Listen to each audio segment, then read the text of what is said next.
Hello guys, I am Arkam sir and English teacher and motivational speaker. एक छोटी सी कहानी। Friends, यदि आपने अभी तक हमारे चैनल को सब्सक्राइब नहीं किया है तो सबसे पहले इस चैनल को सब्सक्राइब कर लें। तो कहानी को स्टार्ट करते हैं। हम सभी लालची राजा मिदास की कहानी जानते हैं।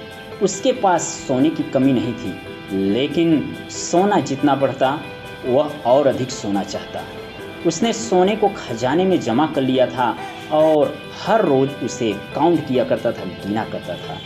एक दिन जब वह सोने को गिन रहा था तभी वहाँ एक अजनबी आया और बोला, तुम मुझसे ऐसा कोई भी वरदान मांग सकते हो जो तुम्हें दुनिया में सबसे ज़्यादा खुशी दे। The king became very happy और उसने कहा, मैं चाहता हूँ कि जिस चीज़ को मैं टच करूँ, जिस चीज़ को मैं छूऊं, वह सोना बन जाए। अजनबी ने कहा, राजा, क्या तुम सचमुच यह चाहते हो? राजा ने कहा, हाँ।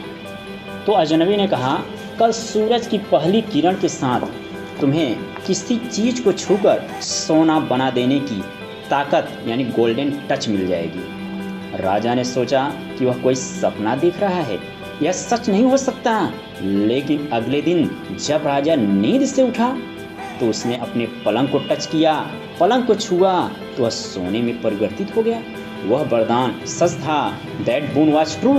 राजा ने जिस चीज़ को भी छुआ वह सोना बन गई। उसने खिड़की के बाहर देखा और अपनी नन्ही बच्ची को खेलते पाया।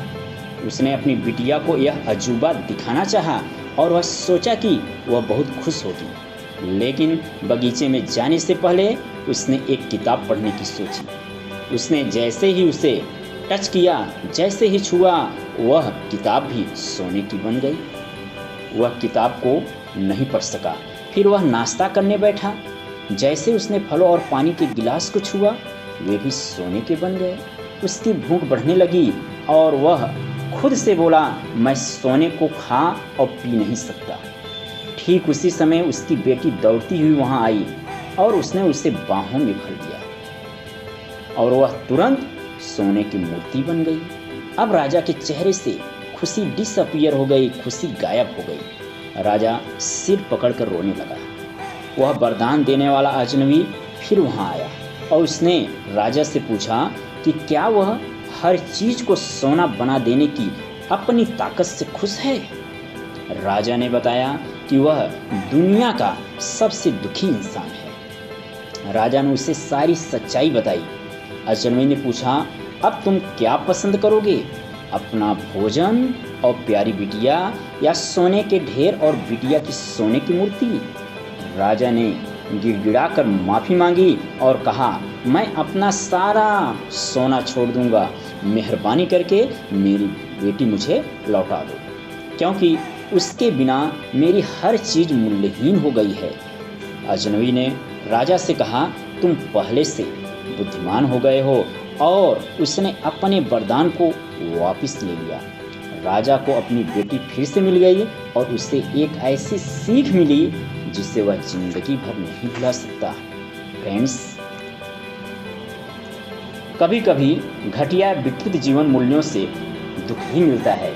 कई बार इच्छा का पूरा होना न पूरा होने से बड़ा दुख बन जाता है। फुटबॉल के खेल में तो खिलाड़ी बदले जा सकते हैं, पर जिंदगी के खेल में न तो खिलाड़ी बदले जा सकते हैं और न ही खेल दोबारा शुरू किया जा सकता है। इसलिए फ्रेंड्स, यदि आपको यह कहानी पसंद आया हो, प्लीज़ इसे ज़्यादा से ज़्यादा शेयर करें। तो मन में रखिए सकारात्मक विश्वास, सुनते रहिए आरकेएम सर की आवाज़। फिर मिलते हैं नेक्स्ट वीडियो में, तब तक के लिए गुड बाय।